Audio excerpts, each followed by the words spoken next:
Hi, this is Marius Wallin again. Today I'm going to show you the shoot that I talked about in the last session. It's a shoot with still with Pia, but this shoot is much softer than the dark portrait style that I had the last time. I will walk you through the lighting, I will walk you through the setup, and you will see some behind the scenes. So hope you enjoy it, hope you learn something, and as usual, please be free to ask any question that you like. As you saw last time, you could see how I built the setup. This one time I built a much softer setup than I used the first time. Using two big umbrellas, which are 2.2 meters in diameter, I could get a very soft light. And have a diffusion panel in front as well, makes the light even softer.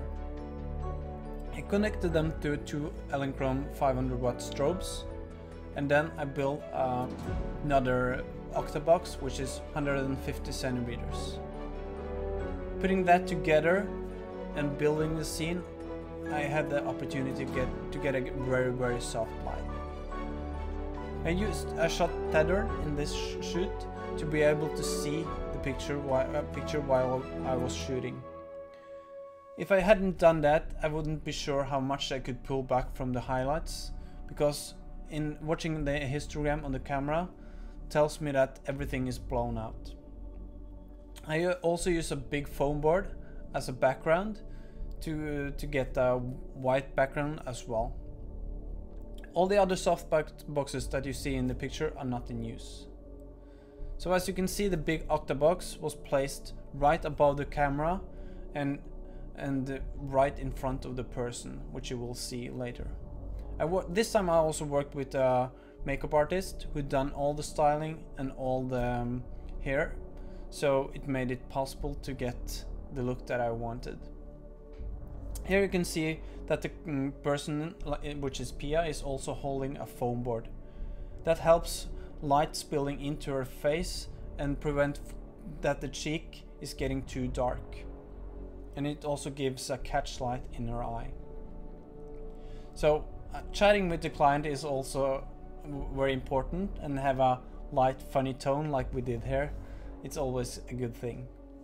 And to help the shot even better, I got some help from the makeup artist to get her lips even more purple, and that I can better in post as well.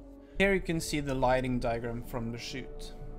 On the left side and the right side of the person, I had two big umbrellas, which you could see earlier in the video. I put them as close to the person as possible without getting them in the frame of the camera. That helps to get an even bigger source compared to the person, which gives a much softer light. And the background was also very close to help spilling light around the person's face. I had an octabox as well above the camera, which was also as close to the person as possible to help even out the shadows that those two makes, and even get a very much softer light as well. Underneath the chin of the person, I had a foam board, but it could be a reflector, and it could be silver as well. I chose a white one, and it helps spilling light back in her face from below, which gives a small catch light in her eyes and also lighten up below her cheek. This is the final picture from Pia. So it's much less Photoshop work in this picture than it is in like the dark portrait style. That due to the very soft lighting, it removes almost any flaws in her skin. If you have any questions, any comments, please let me know and I'll answer them as fast as I can. And be sure to subscribe to my channel for more tutorials in the future.